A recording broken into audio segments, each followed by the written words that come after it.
It's the Fellowship of the Geek Show, a weekly podcast about comics, the comic book industry, and other geek pop culture. Music courtesy of Manny the Martyr. And now, on with the show!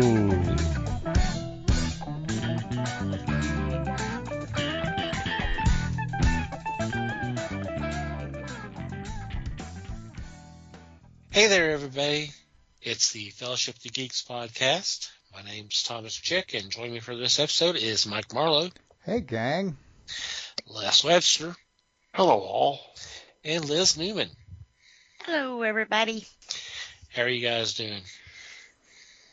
Doing Doing good. well, thanks. Smooth as silk. Hope everybody's doing okay out there. So what's been going on in your corner of the galaxy? Oh, man. Oh, man. Oh, geez. I don't really have a lot because I've been watching, like, older movies, which I'm sure I've talked about plenty of times before. A few hours later. Right? No, they've, since Halloween's cleared off TV, I guess now the push is Marvel movies. They've had a lot of those on. A lot of those. Some of them are pretty cool, you know. Some of them I get away with watching when the baby's here. Some of them Deadpool? You're watching Deadpool when the baby's here? No. You know, that one's about to hit streaming pretty soon. I think the 13th. So after this drops, it'll already be on streaming. So if you guys want to go see that one, I want to see that one. I wanted to while it was in the theater, and I just never got to it. So I'm kind of excited to see that one too. Yeah. You didn't go to a movie theater? God. I went and saw Beetlejuice. Remember? Oh yeah, that's right. You did. No, I forgot. Obviously. Yep.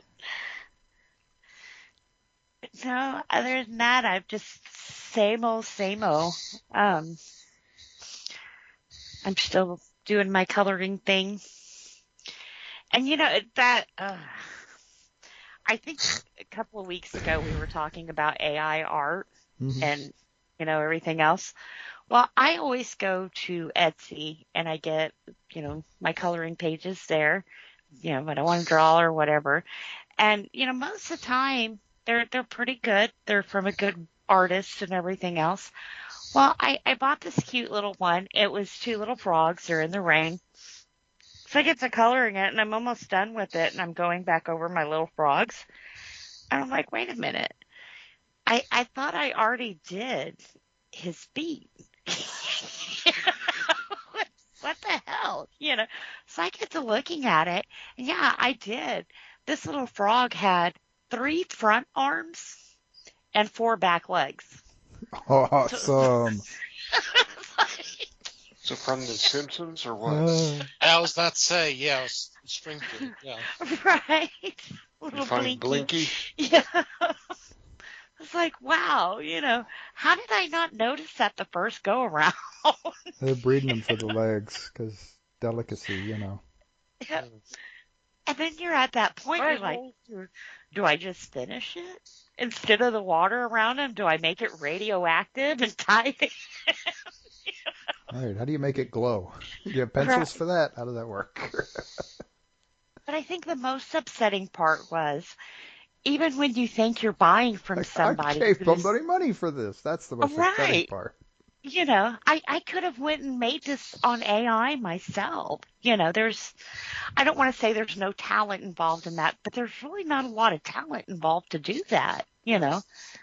But I don't do that because I don't want to use other people's artwork if I'm not paying them for it, you know. So it's like, oh my God. But I mean, I had to finish because OCD and all, you know. Oh, yeah.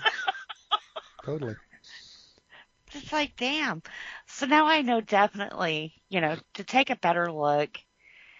AI does not understand anatomy of anything yet. So usually you can tell a picture that way because it's got extra fingers, in this case, an extra arm that was, you know, moved a little differently. Yeah. It happened one other time on a like sugar school I was doing, and it was kind of making me twitch because things weren't symmetrical. But then I got to looking at it even more, and it's not that, things weren't symmetrical. Some things were just totally different. It's like, no, I can't do that. Makes my brain explode. But yeah. So if you do that kind of thing, definitely pay attention, because I guess I just got comfortable or something. And not that it matters to anybody, because, I mean, it kind of does to me, but, you know, you just feel bad. That's money I could have given to somebody who deserved it, instead of somebody who half-assed it. Tried to make a quick buck on Etsy. Yeah. And it seems like Etsy would come down on that pretty hard too. This is supposed to be handcrafted stuff, not drop ship, well, AI. The trick is, I mean, you could report it, but the trick is proving it, right? I mean, how much burden of proof do you have for that? Little dude has 3 arms. That could have been a mistake, though. You don't know. It's hard to tell. I don't know. I'm just curious. I'm curious as to how that would get, how Etsy would come down on something like that. Yeah, they would have to definitely explain their source, Mm-hmm. Got some explaining to do. But even if the person, if someone gets falsely accused, how do they defend themselves? Like, I drew this, and there's no way to prove that because they scanned it in the first place. It's just a scan. Anybody could scan anything. How do you prove it? There's a few different ways. Most artists, for one, if you watermark. And I know it sounds like, well, anybody could just put a watermark on any picture. Mm-hmm. Yes and no. Like this guy or girl or whoever sold me the frogs, they didn't watermark it. That should have been my first sign. This isn't signed by anybody. It's not watermarked by anybody, But also, a lot of the artists that are on Etsy usually have their process shown to you. Here's the steps I took to make this. Because sometimes, even with coloring, for me, sometimes it helps to go back and see how it was made. Maybe I'm not understanding what this object is, watching them draw it in. It's like, oh, okay, that's, part of this. Or so most of them will have a drawing process it's an aardvark for you. Okay. Well, I'm also finding out that my printer, which I thought was, it's not a cheap printer. It's not a top of the line office printer, but it is an office printer. HP, good brand. But when I print out some of the digital art that I buy, it's not, I don't know if it's too detailed or what, but it's not printing all of it out. And so half the picture, I wind up having to draw it in anyways because my printer didn't print it. Weird. So it's like, which kind of defeats the purpose of buying something if I'm going to have to turn around and draw it, That's why I did this. I didn't feel like drawing today.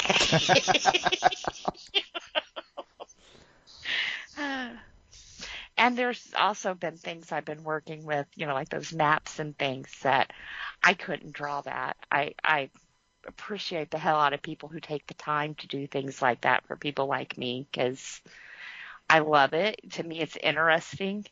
I don't know if you consider that art or not, but like old maps and stuff are freaking beautiful. I mean, the artwork that went into it, and sometimes even the handwriting that they put on it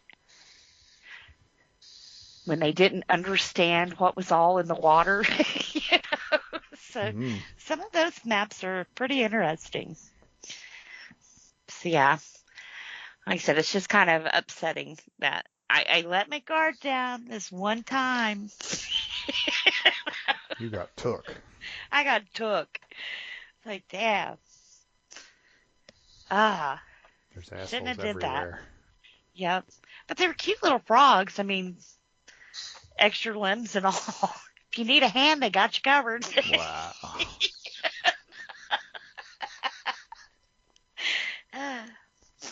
But yeah, it just goes back to, like I said, just be careful. there are tons, if you ever wanted to get into this kind of thing, there are tons of artists all over YouTube. Most of them make their own comic books, make their own coloring books too. There is one guy I follow, his name's Sugar Sweet, and he does like a comic book. It's like kind of, spoiler alert, kind of like our deal tonight. It's kind of an adventure comic book where you kind of get to choose what's going on and stuff that you can color. And so I should have went with his book. I see what you did there. Yep. Yeah. You know.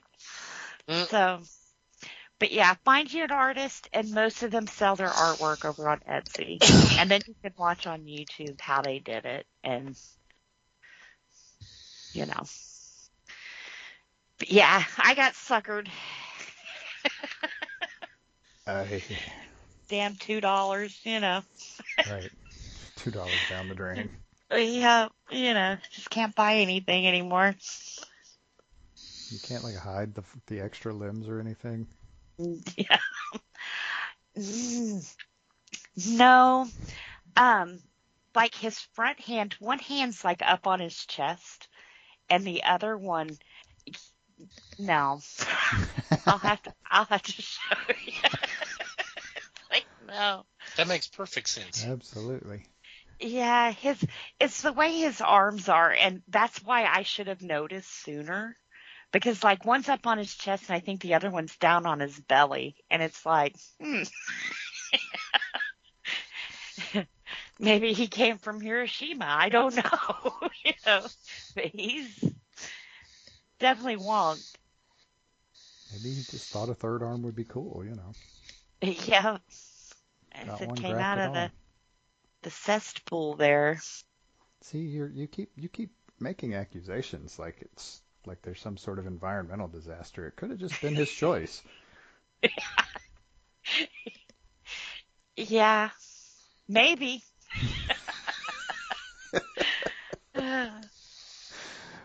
Yeah, no, probably not. Yeah, like I'll put it over here. And you can tell, like I said, he looks like a little,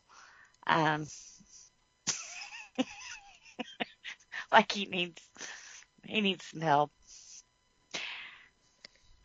I just lost him again. There he is. Apparently he's slippery too. He is. He's a slippery little frog. Sliding away. See, this is so bad. The one with the extra hand should be holding the umbrella. I mean, come on.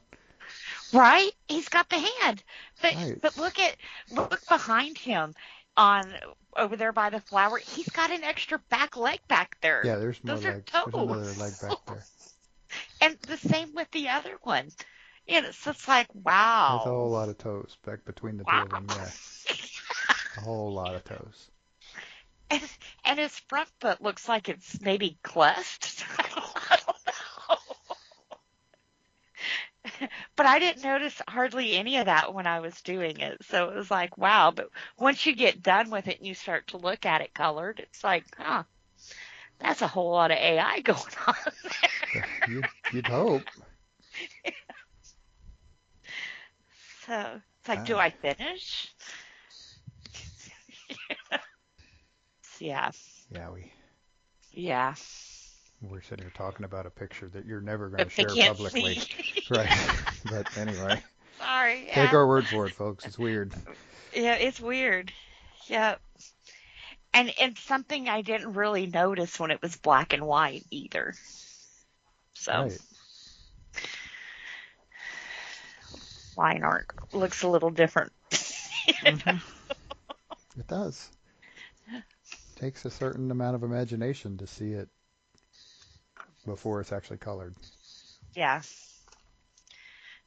And you know, my sister gave me those pencils, which have been amazing. I absolutely love them. They're really highly pigmented, but it's kind of like, you know, I kind of like my budget pencils too. I don't know if I just got comfortable with them or I don't know. So I'm a cheap date. Not sure if Phil would agree with that, but okay. Right? He'd be like, cheap, they're still $100. Uh-huh. Yeah. There's a lot of them. There is. And see, that's another reason if people wanted to get into this, find you a good YouTuber. I'll plug him again. That guy, Sugar Sweet, he has broke down pretty much every set of pencils I've ever thought of owning. Gives you the pros and cons, and he's not attached, so there's no money to make off of you. Mm-hmm. So Cool. That's about it. That's as far as you're going, huh? Yeah. Oh, one last thing. Did you guys see? Did you guys see the Mattel article I posted in Discord? Did I? I don't know. The new movie Wicked is about to come out with Ariana Grande. Yeah. Yeah. Well, the dolls was supposed to link you to a website where you could go, and I think there was extra things you could do with your doll and everything else there. Well, the website that Mattel bought was wickedmovie.com, but instead they printed these boxes with wicked.com, which is actually a porn site. Yeah. So it's like, oh, dear God. I mean, don't you have editors? Not always. I'm wondering if this is a case where Mattel honestly thought we'll own it by the time it gets out. We'll offer to buy it, and they'll give us, they'll sell it to us. But that's pretty big mistake to make. I mean, I hadn't looked at it, but Wicked Pictures is an adult movie studio that's been around for a long time. So I remember seeing some of the movies back in the 90s. Mm-hmm. So it's been around for forever. So right. So it's Yeah. not new. Yeah. Wicked Studios or Wicked.com? Wicked.com is a porn site. Uh-huh. Well, yeah. Yeah. But adult I mean, videos. Wicked. Yeah. Okay. Wicked Pictures is the name of the studio. Right. Okay. It may be wicked.com, but yeah. Yeah. Right. See, I didn't know. I'm not educated in porn. Wow. Uh-huh. Anyway. I had to. Wow. But yeah, She went there, folks. She went there. I was just thinking though, that's a pretty big mistake to make. It is. I think the majority of these dolls were shipped out to the U.S. and they're telling people if you did happen to pre-order or order these dolls, please don't throw let your away the children go to this website. Right? Don't let them do that. Call us. I don't know what they would do because it's not like the doll itself is, dysfunctional. It's the packaging. So I don't know if they're planning on replacements at this point or just telling people throw it away. We may be making an assumption about the dolls, but anyway. Well, these dolls are now on eBay for like $250. So if you happen to get one, don't do what they tell you.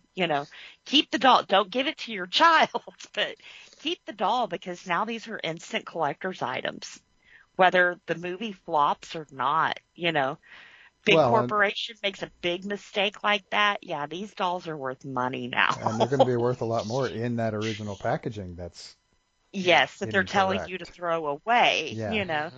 So don't do that. If you get the Wicked one, don't do that. They said don't give it to your kid, but keep it. That may be their college next time. It's a thought. You never know. Yeah. I mean, the fact that they're upcharging them already is as much an indication that it's the Christmas season as anything else, but yeah. Well, no, this was announced today. And as soon as they announced it, that's when these dolls went up. No, I don't know they if were people gonna go noticed before. Yeah, they would have went Right. up. And the deal is not because of the website people thing, would have but people would have paid big money for an Ariana Grande doll, right. but Alphaba maybe not so much. You know, Mm-hmm. you always have that line of dolls where one of them doesn't do as well as the others. Mm. But yeah, And so there's I a don't know. million reasons for that, but yeah. Oh, there is. I Mm. mean, just general connection. Mm-hmm. But yeah. The Riker theory. Well, and not only that, you're going to have not only just people who like the movie, you're going to have people buying an Ariana Grande doll because it's Ariana Grande. Mm-hmm. They may not even ever see the movie. So that's why for sure hers is going to, skyrocket for sure. Mm-hmm. Yeah, I thought that was like one for the what the fuck files. Bad time to be making a mistake like that. Do we have a what the fuck file? I don't even know. I'm starting it. There we go. With that one. Trademark, people, right there.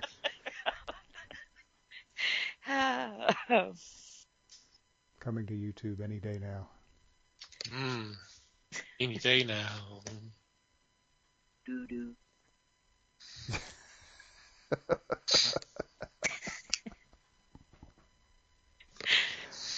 All right. Well, in that case, on that note, as they say,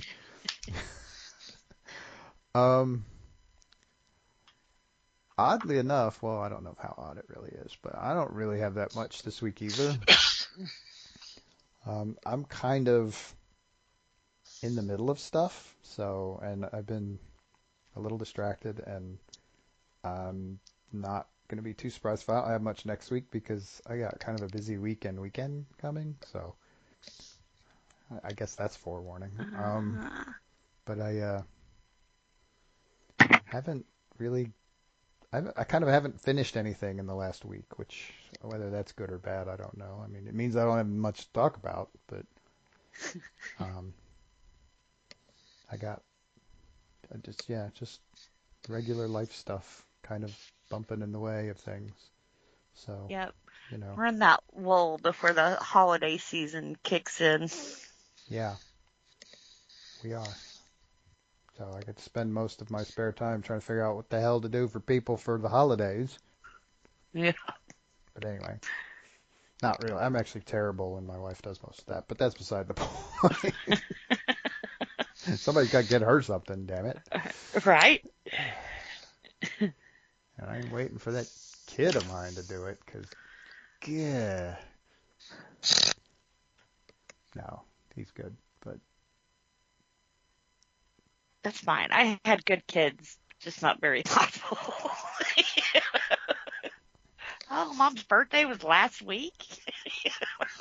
Right. I mean, it would be hard. I would be thoroughly shocked if he didn't know that Christmas was coming, but... Yeah. Especially since we've already started talking about Thanksgiving plans. See, I'm still stuck on Halloween. Which is funny because it's his fault that we weren't home to deal with trick-or-treaters for Halloween, but I digress.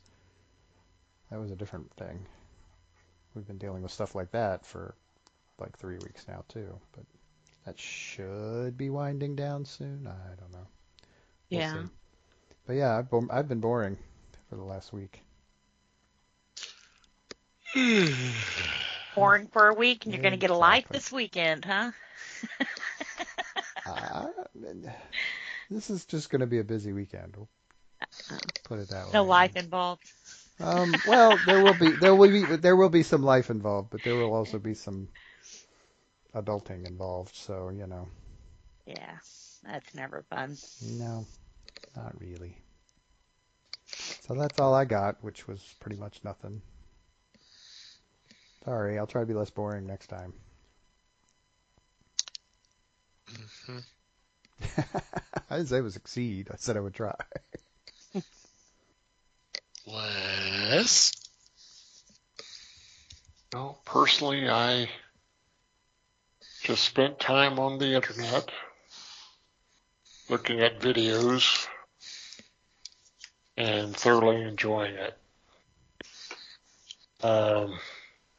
Checking out Wicked.com. Matter of fact, yeah. Went to Amazon, see if I could find a doll.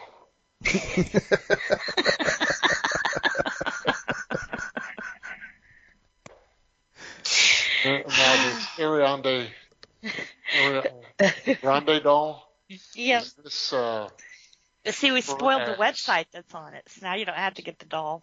I mean, unless you want Is the she doll. the Glinda, or is she Cat from Victorious? Right. She's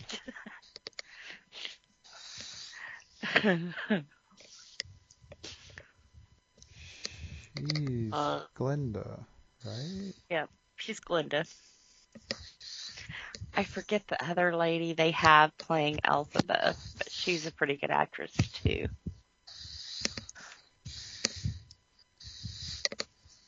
Yes, the preview looks good. Now, I've seen the play, and I've read the book. Mm-hmm. It's a fairly interesting story. I just hope they can pull it off. I have more hope in this one just because they've been doing it on Broadway and it's gotten really good reviews. So my understanding is they just kind of polished it up a little bit for the movie screen, but it's basically what they've been doing on Broadway. Okay. Cool. Yeah. But I haven't seen the play. I have only read the book. So I'm excited to see this one. I can understand your concern there. Yeah. So that's about done it for me, too. Cool. Okay. Well, I'm going to continue the trend. Not a lot on my end. Just been continuing my watching of some of the body cam videos, which has been kind of fun. There's one that I probably probably put in the show notes that I think people need to watch. It's from 2 years ago, and it's one of the funniest ones I've seen. It's a officer who is following up a report of a young inebriated woman in a bikini running down the street. Interesting. So he finally finds her, and this is in Athens, Georgia. Now, for some strange reason, she thinks she's at South Beach, and she's trying to find her twin sister.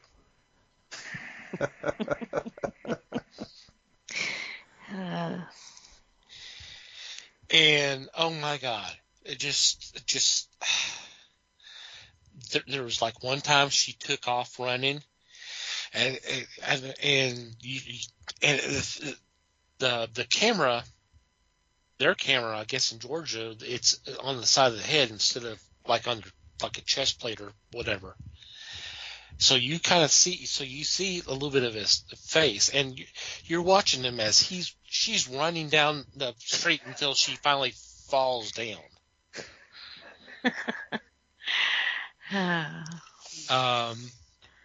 And when I say running, I'm being kind of generous because it did really look like a run. She was just so messed up. But she was funny between what she was saying and then how he was responding to her. It's extremely funny. He's talking to her, and she says, she said something about the two of you guys. He's like, "Where's the other guy?" And she's like, "Over there." Like, what? over there, and then you see him actually turn. She was pointing to his squad car, and he shows the flashlight, and there's obviously no one in the car.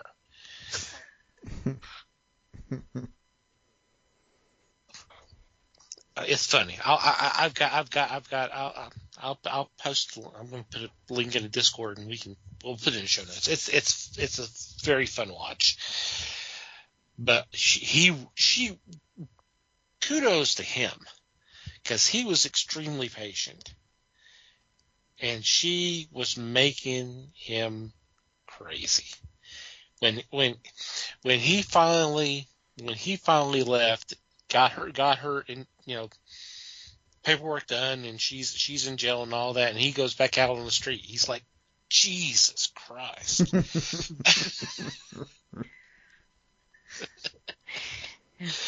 It's like you feel it. You feel it. It's funny as hell, but you definitely feel for him. So, I would have called it a night. Yeah. I don't know if they could do that. No, I don't think so. But I mean, there was another time where she started running again. He went after her, and he's like, he actually asked himself, "Am I supposed to tackle her?" It's like, well, probably not, but okay. God, funny as hell. And then another one I saw. I will not post this one, because I'll tell you by the top 2 comments that were on this video. Number 2, she should be arrested for her voice. It's the most annoying voice you can imagine. So I don't want to put y'all through that. And in the very first comment, I was like, I wouldn't chef's kiss. It was perfect. It was, when you're in a bar and restaurant and people applaud and cheer as you're getting arrested, you've got a problem. Yeah, you might have screwed up. You've been the problem. You've got a problem. Yes, she was trespassed and told to leave because she was being a pain in the ass, a drunk pain in the ass. So, and like I said, a very annoying voice, so that just made it worse. So, it's been kind of fun watching some of these, and some of these are kind of crazy, but God, that the one with the bikini, the girl in the bikini, it's just hilarious. So we'll definitely try to get that on the show notes. But that's about it on my end. So let's take a quick break before we get into this week's discussion.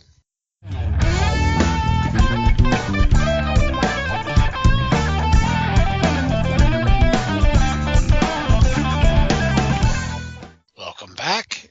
Let's get into this week's discussion. This year marks the 45th anniversary of the debut of the Choose Your Own Adventures series of books. If you're not familiar with these books, these are stories where after a few pages, you may be given a choice or of two or three choices. If you want to go a particular direction, you'll go to this page. If you want to go to this other direction, you go to that page, that kind of thing. And which it creates different adventures every time you read the book, and with different endings. I loved these when I was a kid, and these came out just as I was in elementary school, and middle school and all that. So these were fun books to read. So let's talk a little bit about these books. I loved these books. Anytime we had a book fair, I would go and search and make sure to get this any of these books. Mm-hmm.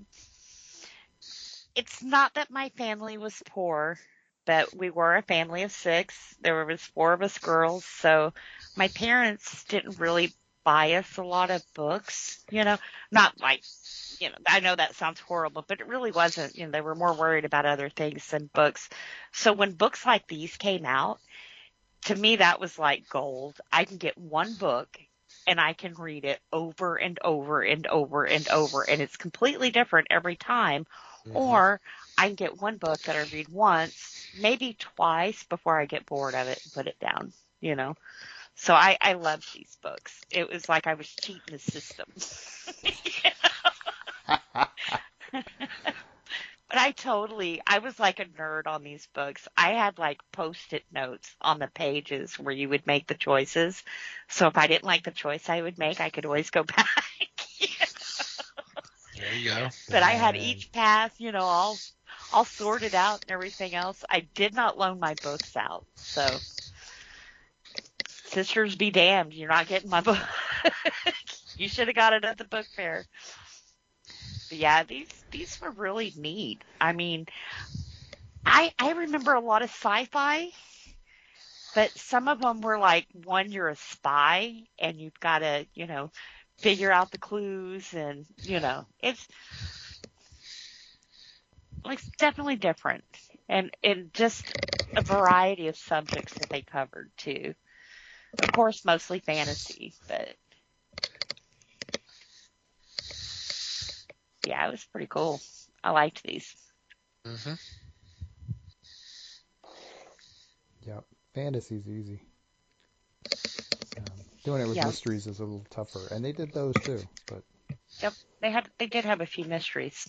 Yep, I admit my crutch was the fantasy ones when I could find them, and the deal was that these came I at least found them in the local library where I lived, basically right around the time of the Satanic Panic.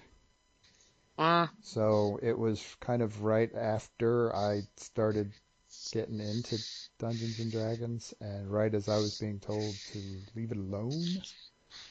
Yeah. So the deal was I couldn't find people to play D&D with anymore. And I wasn't a particularly social kid anyway, not that that's changed. But yeah. So these books were very much a crutch that helped me get through that several years that I didn't get to do that thing that I found that I really liked doing. So this was the closest I could get. So yeah, I devoured these damn things. They were great. They were. I pulled them out of the library as much as I could get away with.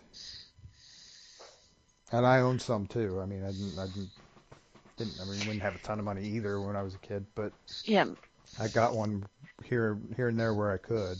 I wish I still had some of them, but I can't say that I do. Yeah, same here. Yeah, I don't. If I did, they would be like very, very, very buried in my attic somewhere. Right, and 45 years old, so they would probably not be in the best shape. All yellow and yeah. Although I was telling the guys before show, they do have 93 of these books over on Amazon, which is the original collection. So, well, not all of them, but the big majority of them. A pretty good chunk. Yeah, they're kind of pricey, but when you think about it, it's really not. I think I'm gonna pick up a set for the baby just because, like I said, well, she's just now getting into reading. But well, there are also later on they did ones for younger readers too. So you might keep looking, see if you find some of those. I definitely will. I didn't know they made the younger ones. Oh yeah. I see those now. Yeah. They're cute. Yeah, definitely, I, I collected. It was easier once people know that you're into something. They're like, oh, hey, I saw this, or your birthday. Yeah. I had probably pretty much most of the collection by 6th grade.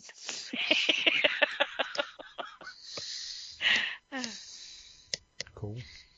Yep. Yeah, this was definitely one of those you circled on the book fair form. Do y'all Yeah. remember those? Yep. I loved that. Scholastic book fairs, they're still around. Yep. They still do them. They do. Yep. Yeah, they've been around for a long time. I mean, there may be other book fairs too in other parts of the country. I don't know, but I think Scholastic's like the big one. And they didn't do this much when my kids. I remember it maybe once or twice, but for us, it seemed like not only was there book fairs, so it was like once a year, but it seemed like once a month they would give us the little book order forms, and you could order the books, and then like the end of 2 weeks they would be there at the school, and you could pick them up and take them home. Yeah. But I don't think they do that anymore, which I was is gonna a say, shame because you can pick up some really cheap books that way. yeah, I don't remember. I mean, I think they nowadays. Well, okay, my kid's not in elementary school anymore, obviously, but Right. so I don't remember like monthly order forms. But yeah, I mean, they're once or twice a year, and I think you could. I think maybe they had them in the library or something, the order form things, because I want to say they were around, but they didn't like send them home with everybody. Like they I think used the to. kid could go get them from the library or something, but Oh, so I think they're there, but they're not as prevalent as they yeah. once were. Or maybe, I mean, honestly, maybe that was something that happened at schools you went to too. Who knows? But maybe some teachers were just more enthusiastic about, or librarians were just more enthusiastic about it than others. Yeah. So who knows? Except it was always good books. And I remember these, they weren't like cheap books, but they were one of the cheaper books you could buy. So they made them attainable to kids who wanted to read. Mm-hmm. I mean, and But I they think, were starting out back when books were like $1.50 anyway. But yeah, especially for floppies. $1.50 was something. Was more Yeah, money that back then. was bubble gum for the week, man. Oh, hey. $1.50 was nice candy for the week. What are you talking about? Yeah. Yeah, these were pretty cool. I think this was our generation's Goosebumps.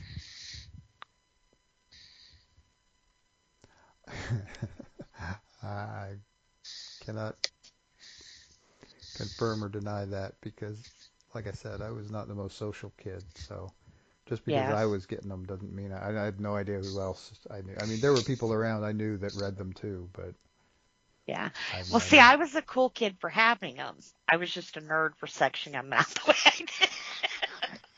Well, you were the OCD kid who had the pegboard with the string going across the different things, yeah, all of Yep. that. But Up yeah, no, here. right. I mean, that's a personality type thing. That's not nothing wrong with that. Yep. And then I also remember it was like right at the end of middle school or not middle school, but elementary school for me, beginning of middle school.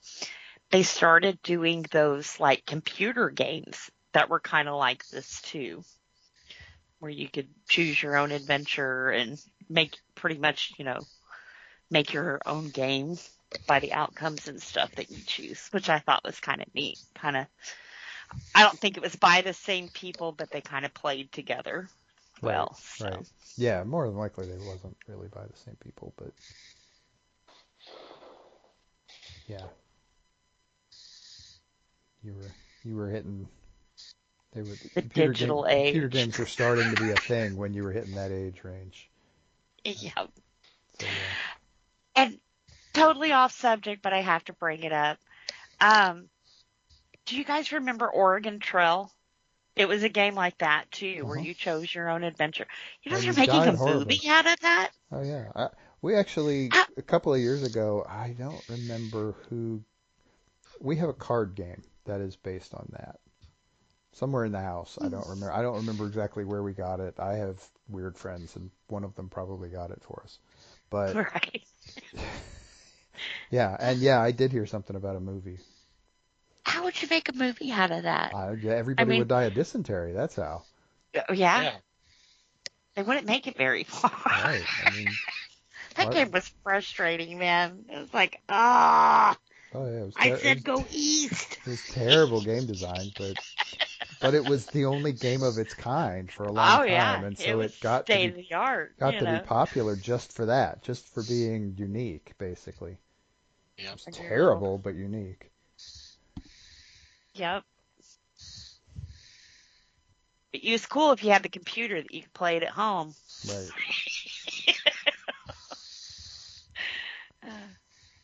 Yep. I didn't get that one, but there were other like text-based games that I had access to that a lot of kids didn't, because Yeah. we had someone in the family who was actually like a tech person and studied, like, got a college degree in computers back in the late 70s. And so Oh, it wow. was really, yeah, it was kind of odd. But so I got exposure to video games before there was video involved. So that was fun. Watching video games evolve from that was really kind of an interesting cultural thing. Yeah, that was. Huh. It was also fun because when I got to college, I wasn't in the computer science department, but I knew some of how they did what they did. I knew how those servers worked. I could like log into a VAX server and I could type I could do a bunch of different stuff in it without any real training because I had learned it all secondhand from being in the That'd be house. pretty cool. And so yeah, there were people that were just like, no, that's not possible. I'm like, well, yeah, it kind of is.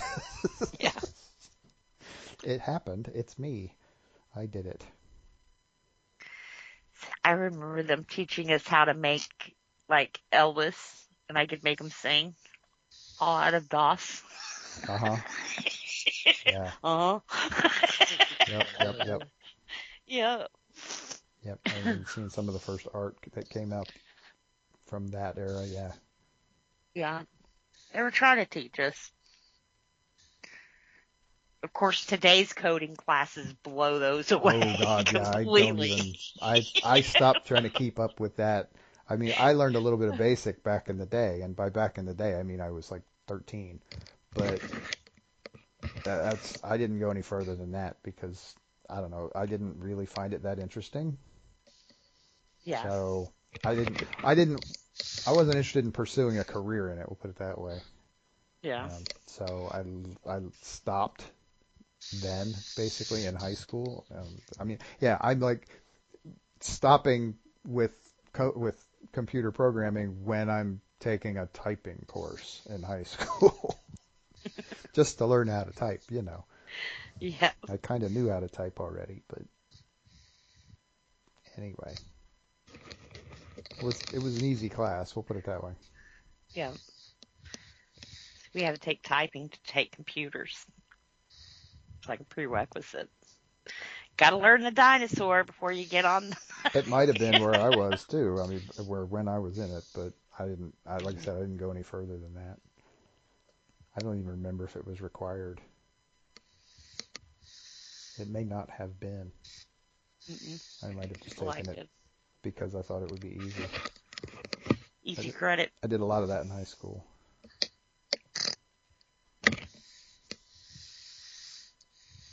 Anyway, choose your own adventure. Choose your own adventure. Could you imagine trying to write one of these? Not without the cork board with the pins and the Yeah. string all over the place. I would no. That would be crazy.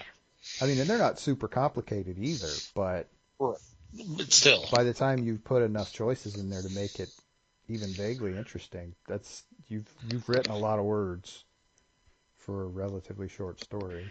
So yeah, that would be rough. Full props to the folks who did that stuff, and honestly still do. That those types of stories still exist now, but right? Yeah. Because it's not just the ending. You could take like 3 or 4 different turns in these books, or you know. more, right? Yeah. I mean, you could have I've seen them with, you'd have a page with like 5 different choices on it. Yeah. And so you got to go through each of those choices, and there's another choice for each of those choices down the road with X number of options. Yeah. And it's going to end up with, if you're doing it right, it's going to end up with wildly different endings. And so just to make it interesting. That would definitely be hard to keep track of. That would be tricky. And sometimes they weave back together. Yeah. Yeah. You make A choice or C choice on this page, and 3 more choices down the road, you're hitting the same ending somehow, and that's tough. I like I said, lots of credit to the folks who wrote those things. Does any one book stand out in your mind that you liked better than others?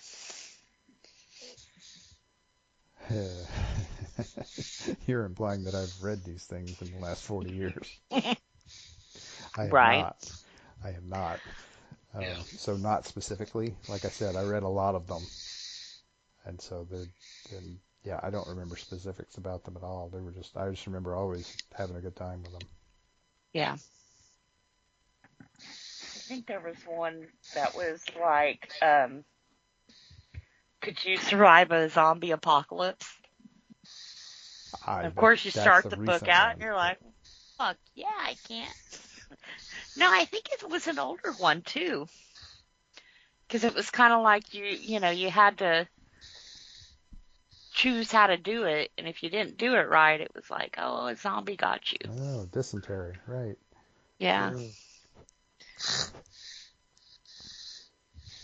Yeah, I want to say it was a zombie one.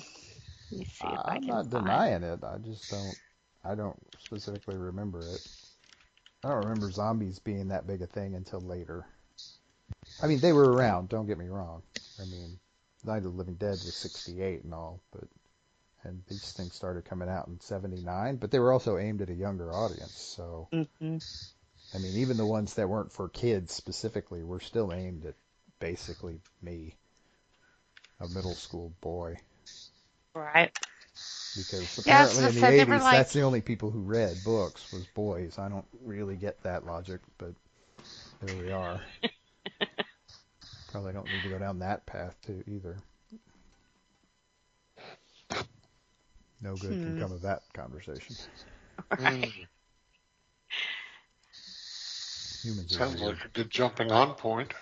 Humans are weird. They are. Americans doubly so. We the strangest. To heavily paraphrase Douglas Adams. So given how we're talking about this, Les, I'm guessing it was a little after your time. I do find it interesting. I think it's a viable form to get children to read.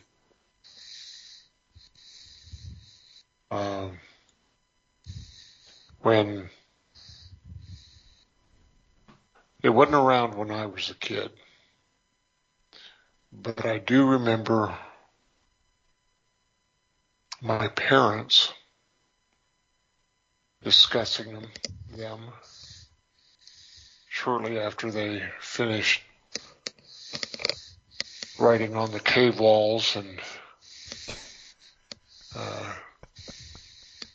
making it look like we were actually doing something. Right on the cave wall, so. He's just trying to beat us to the inevitable jokes, that's all. which we weren't gonna do. No. It's no fun to do it every time. God.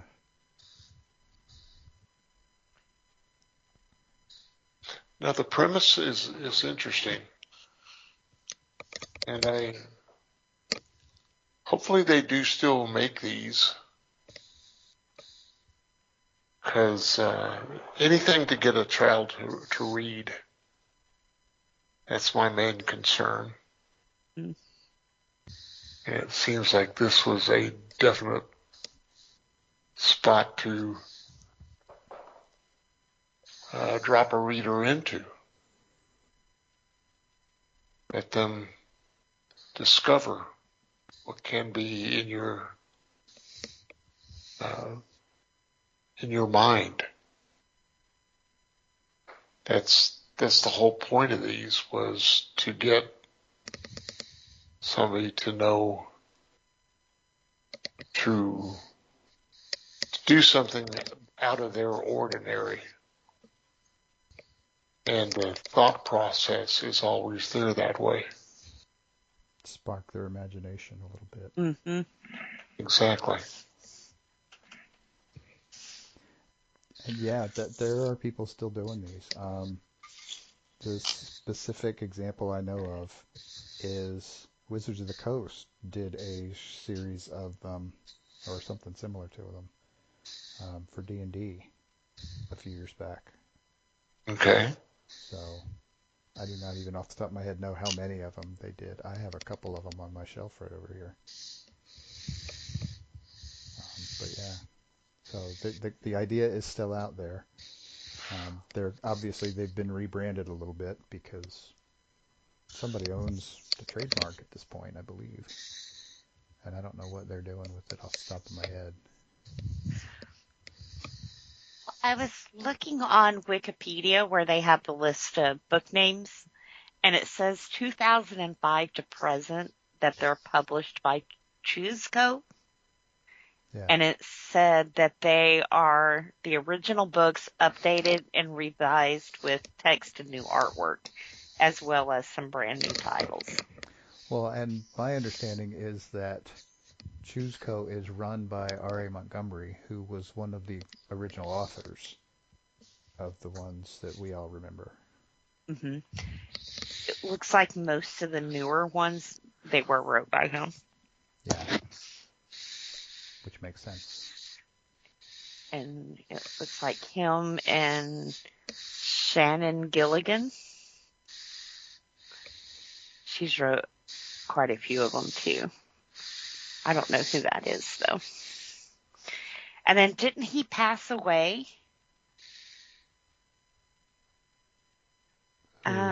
Montgomery?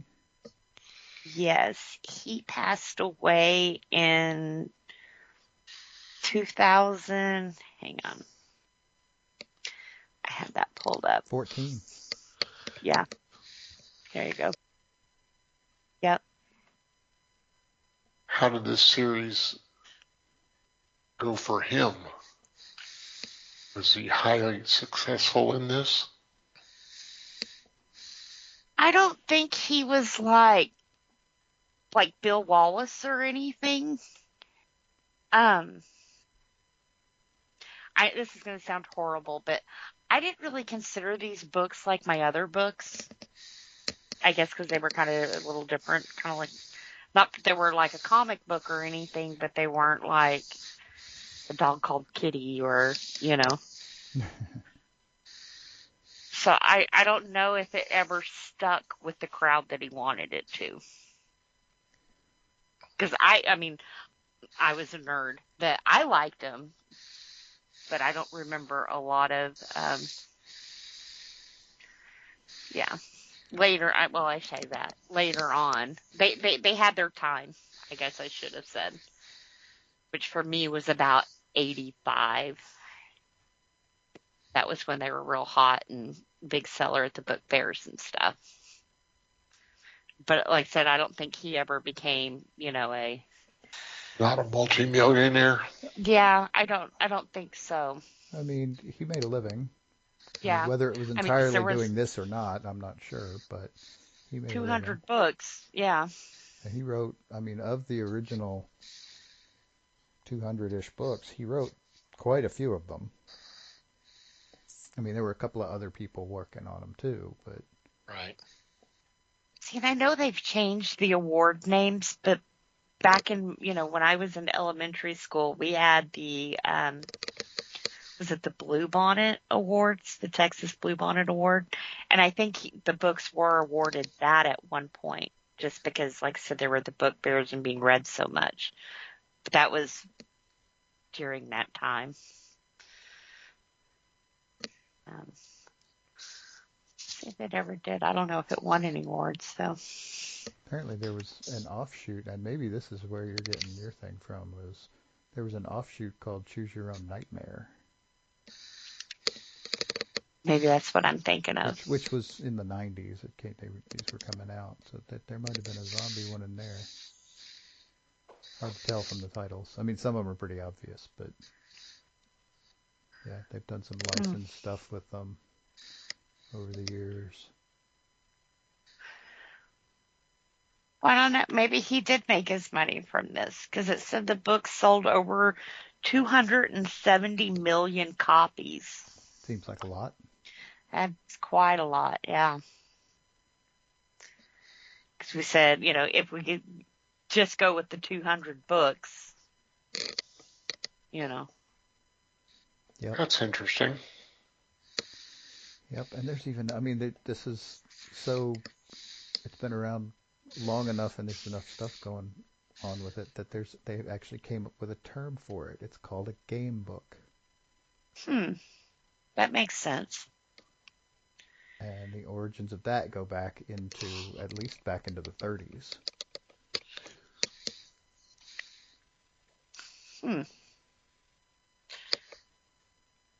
But these folks put it on the map, so, Yeah. It says over 250 million books were printed in 38 languages, making the Choose Your Own Adventure the fourth best-selling children's book series of all times. So yeah, I guess they stayed a little bit more popular than I thought. Yeah, yeah. What do you recall, Thomas? I don't have a favorite. I mean, I've read so many of them, and it's been forever. Kind of going into getting prepared for this kind of make me want to see if I can find some copies and check them out again.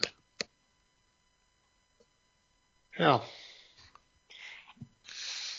Other than that big set that I was talking about, Amazon does have smaller packs of like 5 or 6 books together. There you go. That's probably a better way to start off, really. Mm-hmm. Right. Like I said, I'm seeing the younger ones now that I will definitely be picking up too. Mm-hmm. Sold.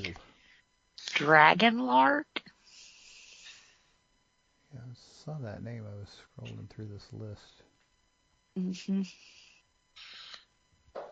Oh, and some of these are cute. Choose Your Own Adventure, Unicorn Princess, Fairy House, Build Your Very Own Robot.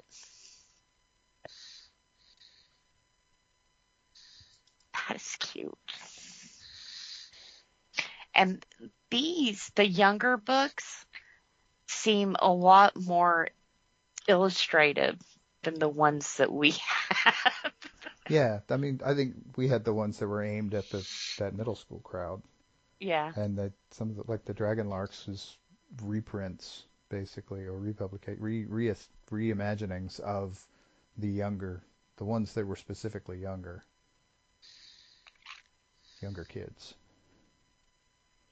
So I think they're different books with the same idea, and yeah, they probably have more art in them.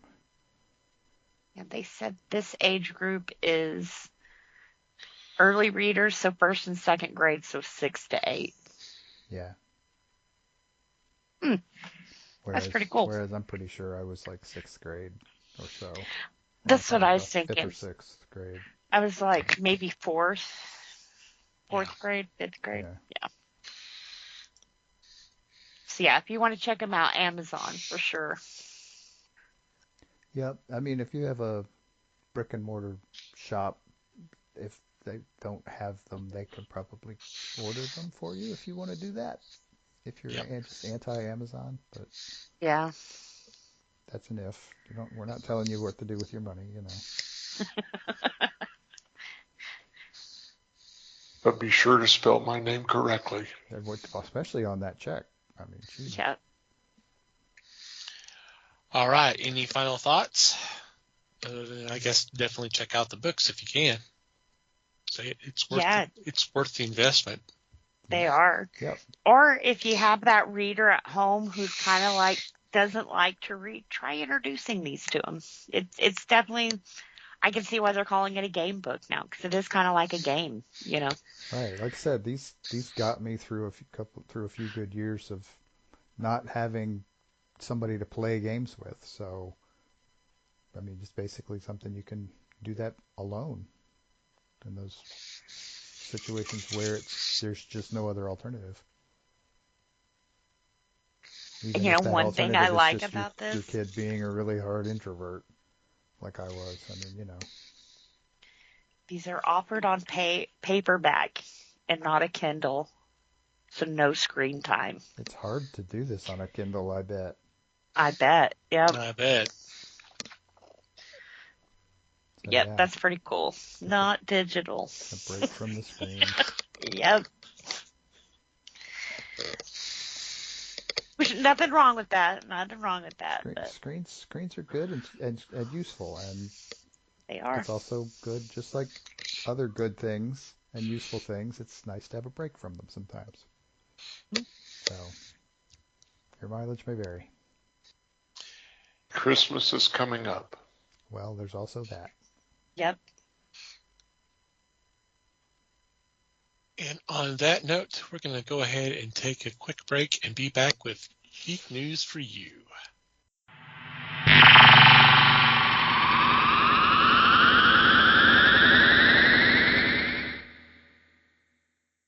And we're back, and it's time for Geek News for You. In this segment, we bring a couple of news items to the table for discussion. This week, it's Mikey and myself. And Mike, would you go first, please, sir? Oh, sure. So this is maybe a little bit of a weird pick for me, but it was something that kind of caught my attention because, I mean, okay, so it's regarding Gladiator 2, which is a movie that I didn't want. I have no interest in it whatsoever. The idea of a sequel to a movie from nearly 25 years ago strikes me as just a little too out there for my sensibilities. I mean, I don't mind out there to some extent, but I just I liked Gladiator when it came out. It was good. I didn't think it was great. I thought it was good. It's a good movie. It's long, but it's honestly it's a beautifully shot movie. But in 2024, do I want another Gladiator movie? Not particularly, no. Especially since I've seen almost nothing on how it relates to the first one. Ridley Scott's doing it, so I'm sure it will be pretty. And what caught my eye today was apparently the first round of reviews is in for this movie, which comes out, by the way, November 22nd, I think it said. 22nd sounds about right, yeah. Essentially next week. And so I was just like kind of half curious. I clicked on this thing. I started looking, and I'm like, oh, wow. The reviews for this so far, I mean, it's limited. It's very limited. There are not many reviews for this. And I'm reading this on an article from Rotten Tomatoes. The early reviews are really good for this movie. I was like, oh, all right, that's interesting. Because I was like, what could they possibly do with this that could be in any way related to Gladiator? Well, I mean, hell, it then occurred to me, it doesn't necessarily have to be related to Gladiator to be good. So I still don't know what the story is. It sounds like it's a similar premise. I've even seen the word reboot out there, even though I don't think that's really what this is. So, I mean, some places call it a sequel, some call it a reboot. I think people are just being probably dramatic about it. But apparently, this thing might actually be pretty good, which surprised the hell out of me. I was like, well, 25 years. I mean, the first one was in 2000, I believe. 24 years later, we're going to just make a sequel randomly. I mean, I'm not sure how old Ridley Scott is, but I'm thinking he's up there. Is this really what he wants to do with his time and energy? And I mean, hey, if it turns out to be good, great. I'm happy for him. We'll see here in a couple of weeks, I guess. They're saying this is a follow-up. And it has Pedro Pascal, so... Does it? Uh-huh. Okay. I mean, it has Denzel Washington, too, but... Unless they took... I'm pretty sure he's supposed to be in this one. Maybe he is. He's in some of those pictures. Okay, yeah, there he is. Yeah. Hello. Yeah, might be pretty decent. It could be. It's got potential, apparently. If I remember correctly, I think I liked the first one. It's been a while, right?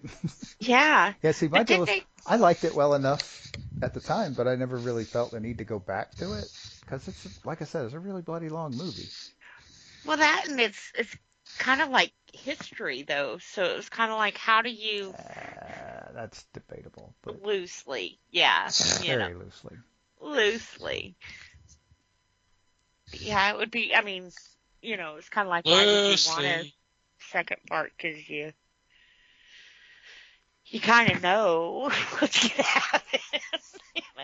But then it came out during the same time that the other one did. We had Russell Crowe in one. God, what was the name of the other one? Sparta. Oh, 300? The 300, yeah. Okay, that was even more loosely based on history, but okay. Yeah. But weren't they kind of the same movie?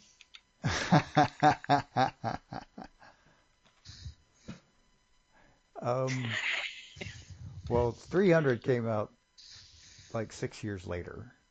Okay. And was based on a comic book. But I think other than them being vaguely historically based, there's not really much relationship between the two. Okay. I mean, one is Rome and the other is Greece. Yeah. And I do think I liked Gladiator better than 300, but I think they were very different movies. Joey, you like Gladiator movies? And the obligatory airplane reference. Contractually obligated, folks. I didn't know that 300 was by Zack Snyder either. Yes, it was. Mm-hmm. Huh. The movie that put him on the map, really. Between that, that and Watchmen. Dawn of the Dead, Dawn of the Dead too. His remake of that. See, I think I liked it. Both of them have been a while. Yeah. But I'm wanting to say I did like Gladiator a little bit better because I think out of the two, it was closer to history than the other was. Loosely. It was a little less loose. It was a lot more realistic. We'll put it that way. Yeah. It was a little more. It was noticeably more realistic. I mean, it was still a wild adventure ride, but it was differently paced, and it's more of a Ridley Scott movie than the other one, which is obviously a Zack Snyder movie. So both have their merits. They are very They different, do. though. It's But yeah, pretty cool, though. like I said, the new one comes out here in a week or two. Judge for yourself. Just theatrical. You're gonna make me study, aren't you? More than likely. I It's did- more than likely in theaters. Probably just Yeah. in theaters, at least for now. I mean, it probably won't take long, but Yeah. That's cool. reviews are positive so far. I think I saw something said 84% Wow. on Rotten Tomatoes at this point. Wow. That is good. Mm-hmm.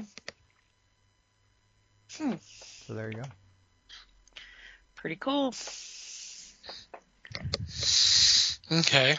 My news item's a little dated. It came out about a couple weeks, 2 or 3 weeks ago. But I had not heard anything about this, but I happened to come across a video about it, and I was like, oh, okay.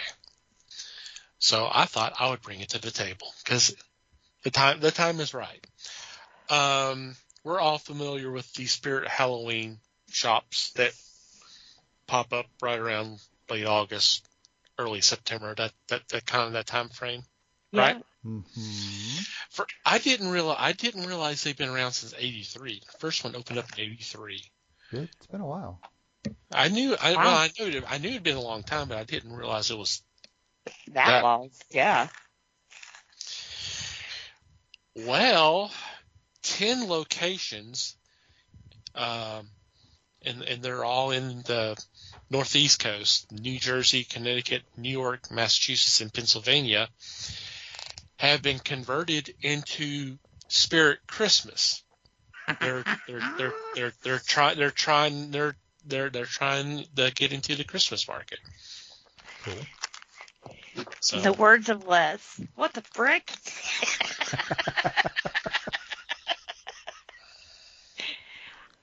I mean, what? What could you possibly sell? Like, okay, my little mind's going. Too fast to keep up, right? Christmas stuff. That's what you I could sell. guess like It doesn't ornaments. have to be Halloween stuff. So they're not like, it's not like they're selling Halloween stuff at Christmas. They're taking the Halloween stuff down and putting up Christmas shit. Mm-hmm. That's boring. Well, yeah, but it also makes money this time of year. Yeah. So there you go. Yep. There's just more to. I Before Christmas. don't blame them. If anything, I'm surprised it's taken them this Yeah, long to that's my think thing. about it.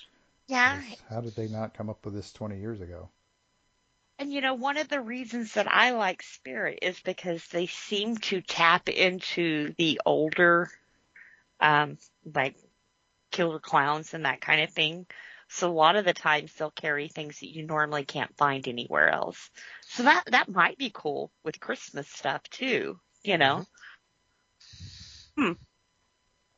might. That's kind of cool. So if it succeeds in these 10 locations this year, which I can't see it not. Yeah. Right. Why wouldn't it? People eat that shit up, especially little knickknacks, Who knows? In another year or so, it'll be everywhere. Well, and I know for Spirit Halloween, they have an online store, so Mhm. I may have to check that out. And I have a sister in Pennsylvania, so. Well, there you go. Got an advanced scout just waiting for the call. Can she get me a terrible towel? All right, I will ask. Is she in Philadelphia or is she in Pittsburgh? Lancaster. Oh, so right in the middle. Great. Okay. She can find it. Yep. Yeah. Yeah. Well, the location in Pennsylvania is Erie.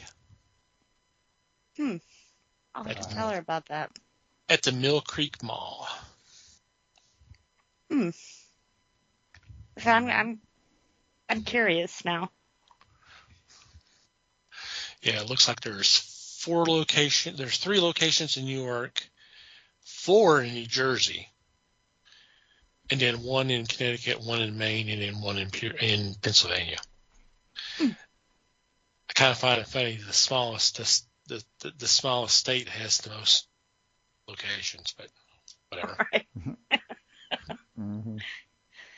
More empty buildings. So yeah, and like I said, one of the suggestions on YouTube was this guy who was going to the opening day of one of these locations. I don't remember which one it was. I was like, whoa, okay, and it looked nice. It looked great. Huh? He did a walkthrough. He did a walkthrough. Huh? And they have like right at the entrance, there's like a couple of things for photo. You get your picture taken like you're inside Santa's boot or something like that, and then when you actually get into the store, you're greeted by Santa. And there's all it looked great. I'll see if I can find that video and post a link. Yeah, I'd be curious. So Morbid curiosity.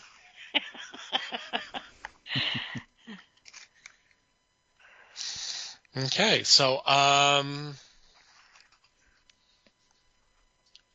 any special shout-outs or mentions this week?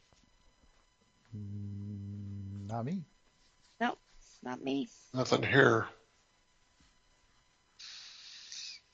Okay, we'll go ahead to our regular shout-outs. First of all, I want to thank Pop Goes the Culture for allowing us to be a part of a great podcast network. Definitely check them out. There'll be a link in our show notes.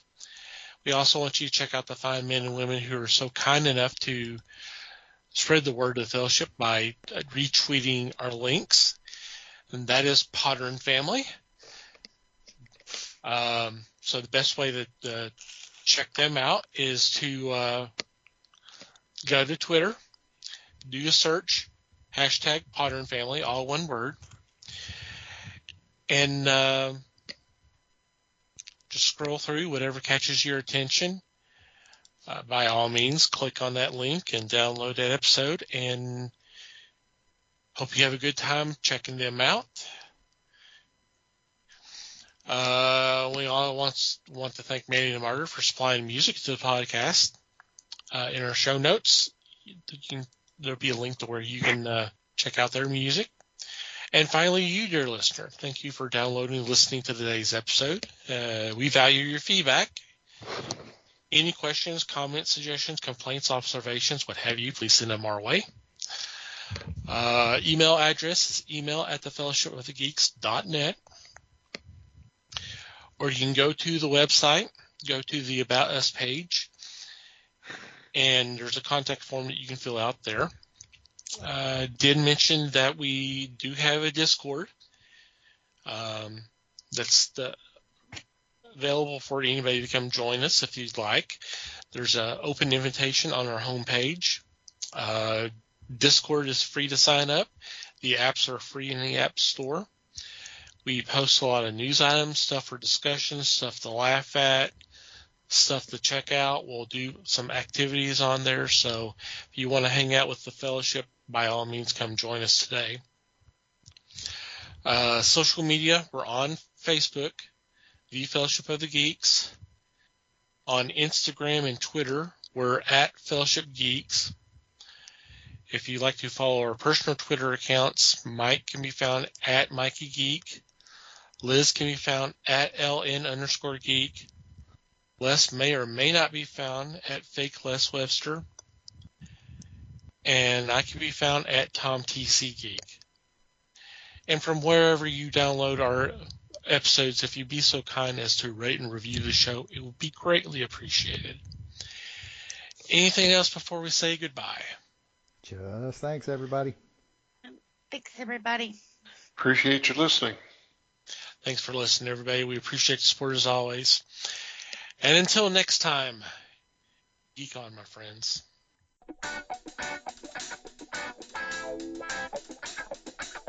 We thank you for listening to the show. Comments, suggestions, and questions can be sent to email@thefellowshipofthegeeks.net. You can follow us on Facebook at The Fellowship of the Geeks and on Twitter at Fellowship Geeks. Until next time,